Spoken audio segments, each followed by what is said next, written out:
You ever get that feeling that someone just doesn't like you, even if they never come right out and say it? That was my relationship with Lena, my sister-in-law. From the beginning, there was always something off about the way she treated me. At first, it was subtle, backhanded compliments, little digs disguised as jokes. But over time, I started hearing from others in the family that she had a lot more to say about me behind my back. I never confronted her about it. I figured, what's the point? Some people just don't like you, and that's their problem. I kept my distance, kept things polite. But everything changed the moment I got pregnant. My husband, Ethan, and I had been together for 6 years, married for 3. When we found out we were expecting, we were over the moon. We threw a small gathering for close family and friends to share the news, and that's when I noticed it. Lena wasn't happy. She wasn't angry exactly, she just looked off, detached, barely said a word the entire night. I should have known then that something was brewing. See, Lena had been trying to have a baby for years. She and her husband, Mark, had been married for 5 years and were struggling with infertility. They recently started IVF, and even though doctors couldn't find anything wrong, nothing was working. I get it. That's frustrating, heartbreaking even. But here's the thing, I never rubbed it in. I never brought up my pregnancy in front of her, never gloated. I was just happy for myself. But apparently, my happiness was enough to make her miserable. And that misery? It turned into something a whole lot worse. A few months later, we decided to throw a baby shower. Nothing extravagant, just family, friends, food, and gifts. It was also the perfect chance to show off our new home. Lena and Mark were invited, of course. Even though we weren't close, it would have been rude not to include them. She showed up early with Mark, acting normal. Maybe a little quiet, but nothing that seemed off. She even joined a small group of us on a tour of the house. I didn't think anything of it at the time, but looking back, that was probably part of her plan. The party got into full swing, music playing, everyone laughing. I was sitting with a few friends when Lena walked up and asked if I could show her where the bedroom was. Said she was feeling nauseous and needed to lie down. That was weird. She could have asked Ethan, he is her brother after all. But she insisted she needed to talk to me privately. I should have known something was up. I got up, telling my friends I'd be back in a minute, and started leading Lena down the hallway. Our bedroom was on the far end of the house, down a long corridor. About halfway there, we passed a supply closet. Small, cramped, barely more. Then a storage space for cleaning supplies and unopened boxes. And before I could react, Lena grabbed my arm, shoved me inside, and slammed the door shut. For a second, I didn't even understand what had happened. I stumbled, hit the shelves. Behind me, it was pitch black. No lights, no windows, just complete darkness. Then panic set in. I hate small spaces. Ever since I was a kid, I've had claustrophobia. And Lena? She knew that. I started banging on the door, yelling for her to let me out. Nothing. I screamed louder, pounded harder, but I knew it was useless. There was loud music in the living room. People talking, laughing. No one could hear me. I kept banging until my hands hurt. My breathing got faster, my chest got tighter. My legs felt weak. And then, nothing. The next thing I remember was waking up in a hospital bed. My vision was blurry, my throat dry. I felt disoriented, like my body had shut down and was slowly rebooting. Ethan was there, gripping my hand so tightly it almost hurt. The moment I opened my eyes, he called for the doctor. My mom was crying in the corner. I tried to sit up, but everything spun. What? What happened? I croaked. Ethan took a deep breath, like he was trying to steady himself. You fainted. We found you in the supply closet. Then, it all came back. Lena. The door slammed. The panic. Apparently, I'd been trapped for about 20 minutes before people noticed I was missing. When it was time to open presents, Ethan went looking for me. Lena told everyone I was just lying down in the bedroom. But when Ethan checked, I wasn't there. He got a bad feeling and started checking around the house. That's when he opened the supply closet and found me unconscious. He thought I'd passed out from something pregnancy-related. He had no idea I'd been locked inside until I woke up and told him, and that's when everything exploded. By the next morning, the entire family was demanding answers. Lena played dumb, saying she had no idea how I ended up in the closet. She stuck to the same lie. She walked me to the bedroom, we talked, and I chose to stay behind. But she hadn't. Expected one thing, my friends. They overheard our conversation before I left. They knew she was the last person seen with me. And once Ethan confronted her, she started to crack. She tried saying it was a joke, a harmless prank. She swore she forgot about my claustrophobia. No one believed her. And then, my mother-in-law, Lena's own mom, did something that shocked everyone. She told Lena she was done. And as punishment, she cut her off, financially and emotionally. No more help with IVF, no more support. Lena lost it. She begged. She screamed. But my mother-in-law stood firm. If you can't handle your emotions like an adult, you're not ready to be a mother. Mark tried to argue. But in the end, they both left, cut off from the family entirely. 8 days after the baby shower disaster, things had started to settle, at least for me. I was still shaken, but I had the support of my husband, my family, and my in-laws. I was trying to move on. Lena, on the other hand, she was spiraling. I had blocked her after the incident, so I wasn't keeping tabs on her. But that didn't stop her from trying to get my attention. One evening, we hosted a small dinner with close family and friends, the same people who had come to the baby shower. It was a way to turn the page, to celebrate without the dark cloud of what had happened hanging over us. Everything was going great. Until someone at the table gasped and said, "You guys need to see this." Lena had posted about me on social media. The post was long and dramatic. In it, she painted herself as the victim of some cruel family betrayal. She started by saying that I had always seen her as competition, that I had been obsessed with getting pregnant before her. She admitted to locking me in the closet but called it a silly joke that had gone wrong.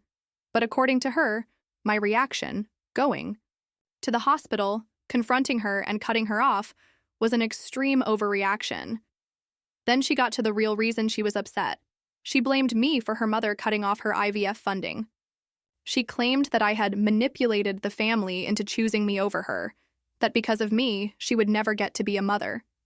And then the kicker, but don't worry, my husband and I will find a way to pay for IVF ourselves. We will have a child.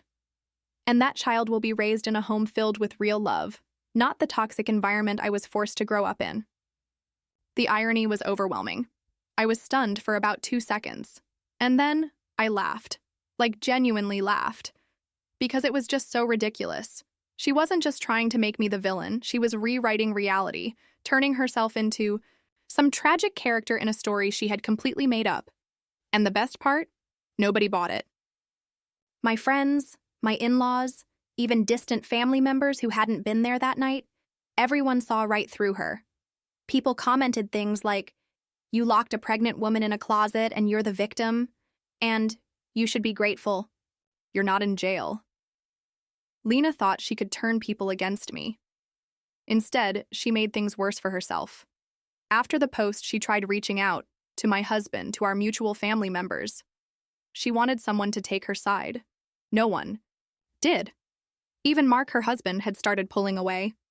Apparently, he hadn't been fully on board with what she did. He had stood by her because, well, what else was he supposed to do? But now, with her entire family against her, with no one believing her lies, even he started to see her differently. That's when I realized Lena thought she had control over people, over narratives, over reality itself. But for the first time in her life, she had nothing. No control, no support, no one to lie to, and she couldn't handle it. A few months passed, and I gave birth to my daughter, a beautiful, healthy baby girl. Life was finally moving forward. I had a family of my own. My husband and I were in love with our daughter. I was happy. Then I heard the news. Lena and Mark were separating. At first, it was just rumors. Someone's cousin had mentioned something. A family friend had heard something. But soon, it was official. Mark moved out. They announced on social media that they were getting a divorce due to irreconcilable differences. No one was surprised. Apparently, after the baby shower incident, Mark started seeing Lena in a new light. Maybe he had ignored the red flags before. Maybe he had excused her behavior in the past. But after what she did to me, after she showed just how unhinged she could be, he couldn't ignore it anymore. They had been trying to fix things, but it wasn't working. And then came the final blow. Their business, the one they had started together, the one they had put everything into, was failing. They had barely broken even, and with everything else going on, they decided to sell it, which told me one thing. This wasn't a peaceful split. If they were happily separating, they would have figured out how to keep the business running. But they weren't partners anymore. They were trying to cut ties completely. Lena had lost everything: her family, her husband, her business, her financial security. And the worst part? She did it all to herself. I don't think about Lena much anymore. I used to, right after the incident, right after she made that ridiculous social media post. But now, she's just a memory. I heard through the grapevine that she's still trying to rebuild her life. She's working, trying to save up for IVF on her own. But as far as I know, she's completely cut off from her family. Even her parents haven't spoken to her. And trust me, I gave them permission to. I told them that if they wanted to mend things with her, they could, but they refused. They told me, unless she apologizes, not just to you, but to all of us, we have nothing to say to her. And honestly, I get it. It's sad. But at the same time, I don't feel bad for her anymore. She made her choices. She could have had everything: family, love, support, but she threw it all away out of jealousy and resentment. And me? I have everything I ever wanted. A husband who loves me, a beautiful daughter, a family who stood by me when I needed them. Most, and most importantly, peace. Months passed and life moved forward. I was deep into motherhood. Sleepless nights, first smiles, tiny hands gripping my finger. Everything that had happened with Lena felt like a distant memory. But then, out of nowhere, she tried to come back. It started with a message, not from Lena, from Mark. One evening, after putting my daughter to sleep, I checked my phone. There it was, a message request from Mark. We hadn't spoken since everything went down. He and Lena had vanished from our lives after the divorce, and honestly, I never expected to hear from either of them again. Curious, I opened it. It was short. Hey, I know we haven't talked in a while, but I need to tell you something about Lena. Call me when you can. I stared at it for a long time. Part of me didn't want to respond at all. Why should I? But the other part of me needed to know. So I called him. Mark sounded different. Tired. Like someone who had been carrying the weight of something for too long. After some small talk, he got straight to the point. Lena's obsessed with you. That threw me off. I laughed, thinking he was joking. But he wasn't. According to Mark, the divorce hadn't just been about the baby shower incident or their failing marriage. It was about me. Apparently, after we cut her off, Lena became fixated. She spent months stalking my social media, reading every post, every comment. She had fake accounts just to watch my life unfold. She followed my friends, tried to find out things about me through mutual connections. Mark said she would bring me up constantly, even after their separation. She acted like you ruined her life. But it wasn't about the IVF or the family. She just couldn't let go of the idea that you won. I felt sick. I had moved on. I had a family. A life. And she was still stewing in resentment. Then Mark dropped the biggest bombshell. She wants to get back in. A few days after that conversation, Lena reached out to my mother-in-law. She didn't apologize. She didn't admit to what she did. She just acted like nothing had happened. I miss you, Mom. Can we talk? It's been too long. I just want to come home. Pam didn't respond right away. She wasn't sure what to do. So she called me. We talked for over an hour. I told her everything Mark had said. And in the end, Pam made her choice. She responded with one sentence. Not until you apologize to everyone. Lena never replied. That was the last time we ever heard from her. No apology, no attempt to make things right. She just disappeared. At first, I expected another social media meltdown, another rant about how the family had abandoned her, but nothing came. It was like she finally understood. She wasn't going to manipulate her way back in. So she let go. And just like that, she was gone from our lives for good. Sometimes I wonder if Lena ever regrets what she did. If she lies awake at night, replaying it all in her head, realizing how much she lost over something so petty. I'll never know.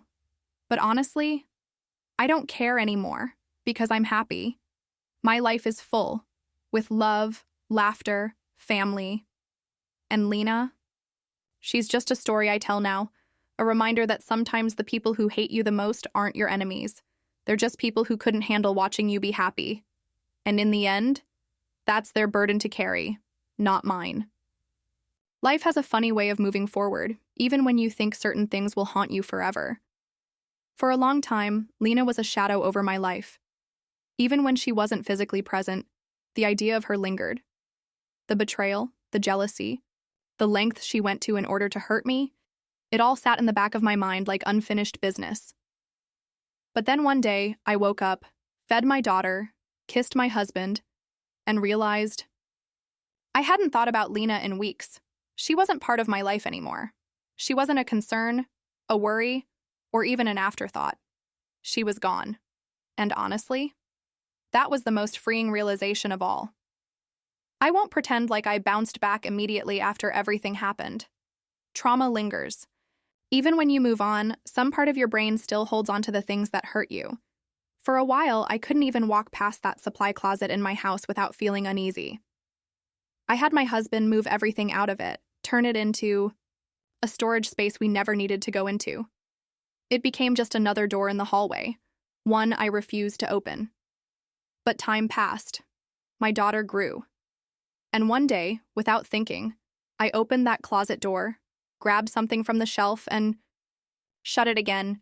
No panic, no memories flooding back, just normal. That's when I knew I was really, finally healing. A year passed. My daughter's first birthday came and went, filled with love, laughter, and everything a child's birthday should be. Lena wasn't even a topic of conversation anymore. Until one random afternoon, when an old acquaintance, someone I barely spoke to but still had on social media, sent me a message. "Hey, I thought you might want to see this." Attached was a screenshot. It was a post from Lena's new account, one she had created after her meltdown on her old profile. She hadn't been very active, but apparently she was still watching. And the post? It was about me. She didn't use my name, but it was obvious. Some people will do anything to tear you down. They'll manipulate everyone around them, turn your own family against you, and make sure you suffer just so they can feel superior. But karma is real, and one day they'll pay the price. I almost laughed. One day I would pay the price? What was she waiting for? Lightning to strike me down? A sudden wave of cosmic justice to knock on my door? I stared at the post for a few seconds before I realized something. This wasn't anger. This wasn't revenge. This was desperation. Lena had lost everything, and instead of taking accountability, instead of facing what she had done, she had convinced herself that I was the villain in her story. That was how she coped. And that was sad. I didn't respond. I didn't even acknowledge the post. What would be the point? She was still stuck in the past, but I wasn't. That was the last time I heard anything about Lena. No more messages. No more social media posts. No more family updates about her. It was like she had faded into nothing. And honestly, that's where she belonged. Not because I hated her, not because I wanted to see her suffer, but because some people just aren't meant to stay in your life. And Lena had proven over and over again that she was one of them. It's been years since all of this happened. My daughter is older now, full of energy and life. She has no idea that once upon a time someone wanted to take her mother down, out of jealousy, and she never will. Because that story, it ends here. I don't wonder about Lena anymore. I don't check up on her. I don't ask about her. If she ever figured out how to move forward, good for her. If she's still clinging to bitterness, that's her burden to carry. But me? I'm happy. My life is full. And the past? It's exactly where it belongs. Behind me. Just when I thought this story was over, life had one more twist in store for me. It happened on an ordinary afternoon. I was sitting on the couch, watching my daughter play with her toys, when my phone buzzed with a message request. I glanced at the screen, expecting a spam message or a random notification, but when I saw the name, my breath caught in my throat. Lena. After all this time, after everything that happened, she had reached out. For a moment, I just stared at it. I didn't know what to expect. Another attempt to manipulate? A passive-aggressive dig? Some kind of guilt trip? My hands hovered over the screen.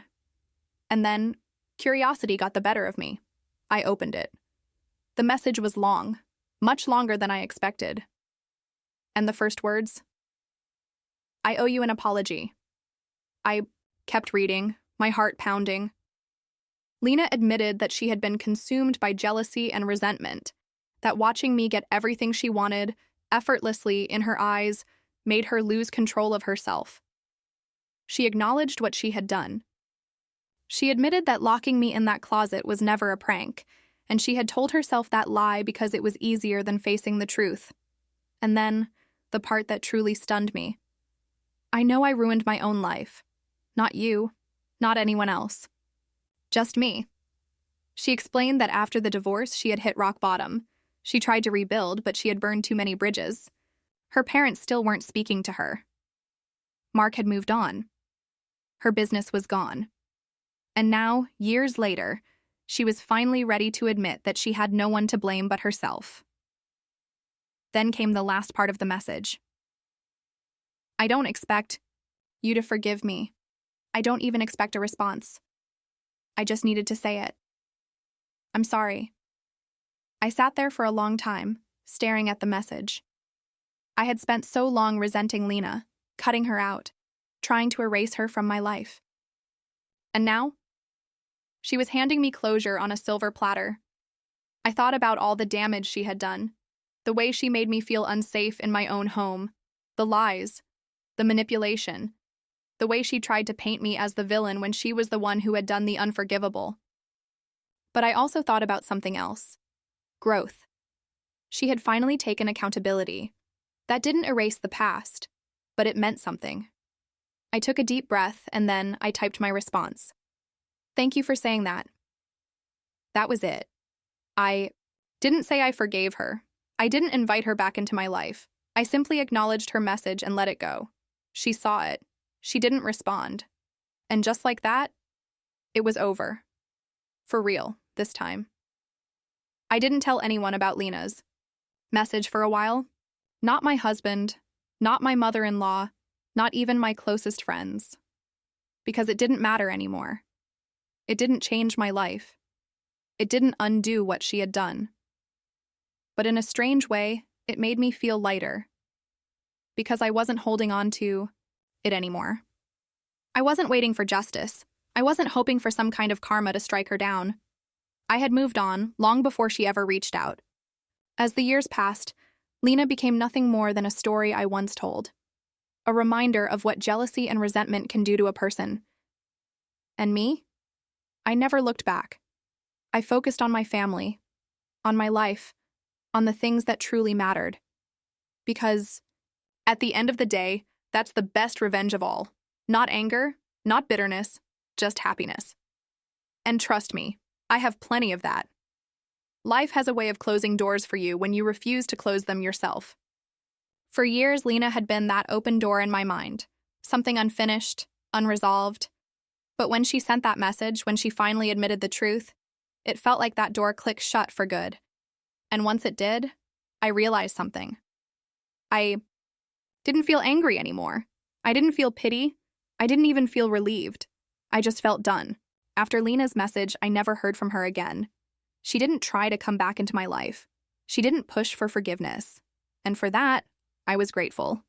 Because I had made my choice. And that choice was peace.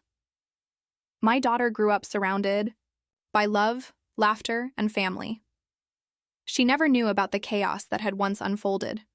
To her, her world was simple: warm arms, bedtime stories, and the comfort of a home that was safe and full of love. And that's all I ever wanted. I used to think that people like Lena always get what they deserve. That karma would do the work for me, that she would suffer, that she would feel the weight of everything she had done. But now, I don't think about karma anymore.